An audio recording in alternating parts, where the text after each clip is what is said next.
It's Saturday morning and that can only mean one thing. Yes, indeed, it's episode 50 of Q&A. This one is especially for Rick Romanelli because it's episode 50 and Rick is 50 years old. Should have been done last week. Sorry, I just didn't have the time to do it last week. But Q&A is back. I'm going to start with a question from Cheddar King Power, who says to me, question for next week, you've done 50 of these now. Do you think one of us will ask a good question soon? Cheddar, did I say Cheddar King? Or Cheddar King Pow? Every question's a good question, mate. Everyone.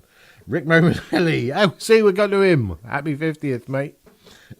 He says, I was talking about Dave Gilmore, and I said on episode 49 that I met Dave Gilmore and had a chat with him, and what a jolly pleasant guy he was. And it was quite funny, really, because it was nothing to do with guitaring or bands or anything like that. It was to do with motor racing. And we was in the pit next to each other because I used to race, and he was racing that day as well as Nick Mason, who I also met. Both a charming couple of guys, and it was really good. And my mechanics at the time were taking the piss out of me, going, no, I've got all your records.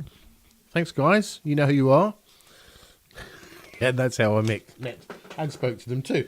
Rick also asked me, very nice, which one's Cosmic? Which is a bit of a Pink Floyd joke, because if you listen to Pink Floyd, you know, by the way, which one's Pink? And by the way, which one's Cosmic? There was no Cosmic John. Cosmic John was a band I was in for a couple of years, and it was brilliant. One of the best bands I've ever been into. Lovely guitarist. The drummer was pretty spot on. And the drummer, actually, the only reason it actually folded up was because the drummer decided he really wanted to be in a funk band. I don't know why, but that's what he wanted to do. And funnily enough, he's one of the very few musicians that when he left, I don't know what happened to him. I never saw him play anywhere else, so I don't know whether he decided not to bother any longer, which would have been a shame, but he was a nice guy anyway. So it was Cosmic.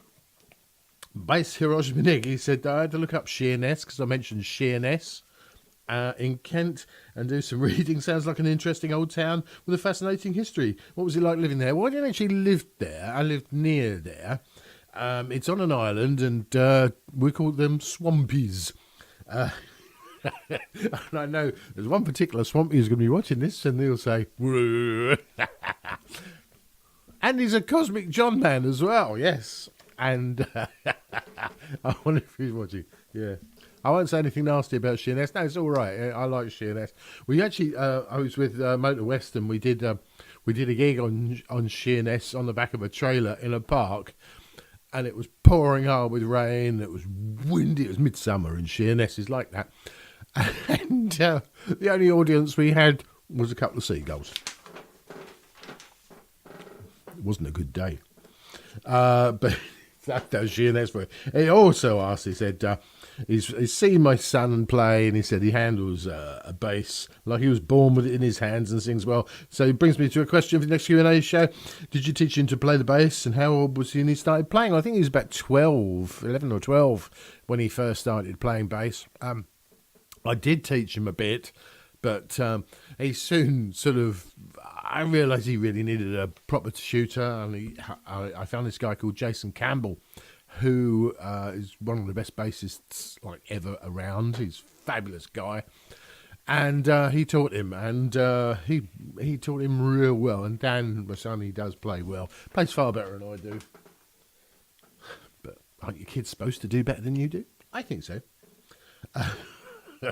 And Paul's country. Now, good old Paul, and what's he got to say? Do they have corn dogs in France? Have you ever eaten a corn dog? Also, do you like frog's legs, and how about escargot? Well, that's a myriad of questions in one here. Corn dog. Well, I've heard the expression corn dog many times, but I had no idea what they were, so I had to Google it, and no, I haven't had a corn dog.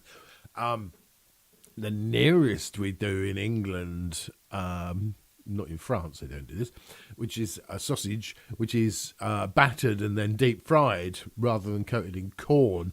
But a corn dog on a stick looks fantastic. I want to have a go. Can you send me one? All right, yep, lovely.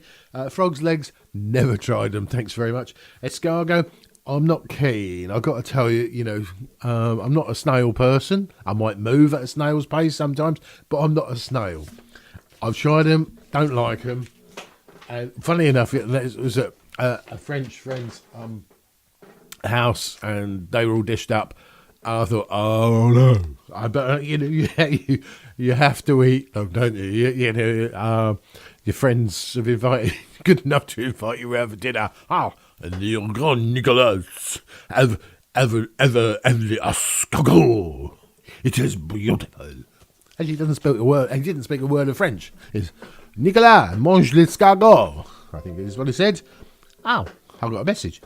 And Jeff Underwood says, is the Pepsi guy a poo nanny hog?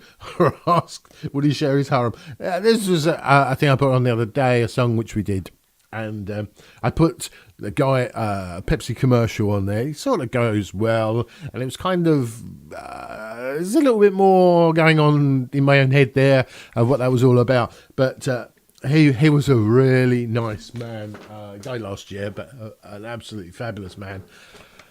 Didn't know him for very long, but the time I did know him, he made a big impression on me.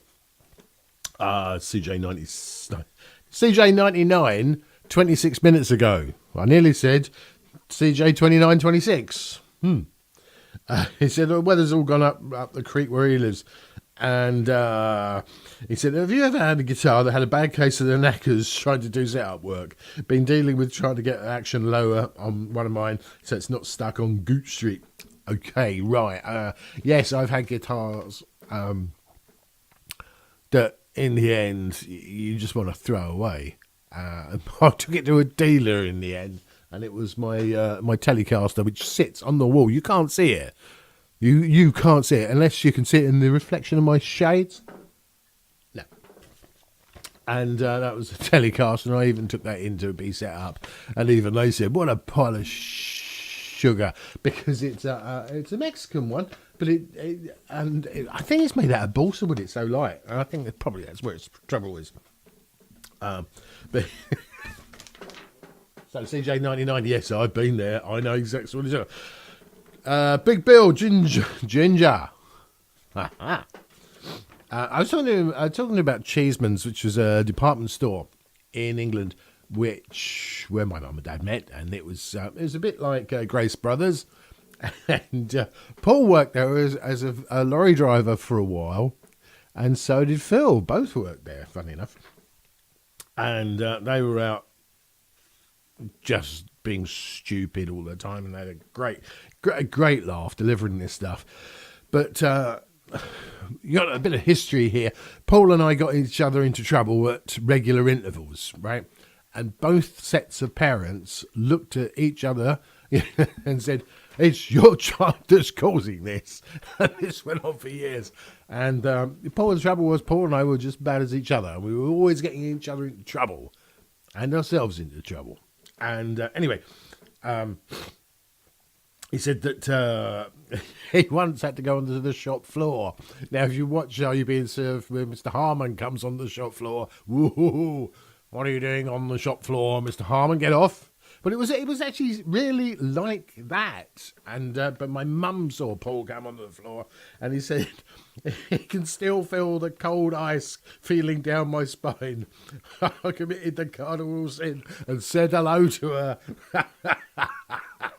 Oh man, that would have gone down well with my mum. Whoa. He said, oh dear, it didn't end well. Yeah. How did Moses load the animals onto the ark?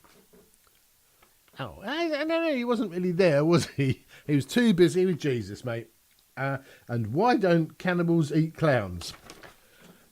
Because they taste funny. Until next week, my friends. Honza.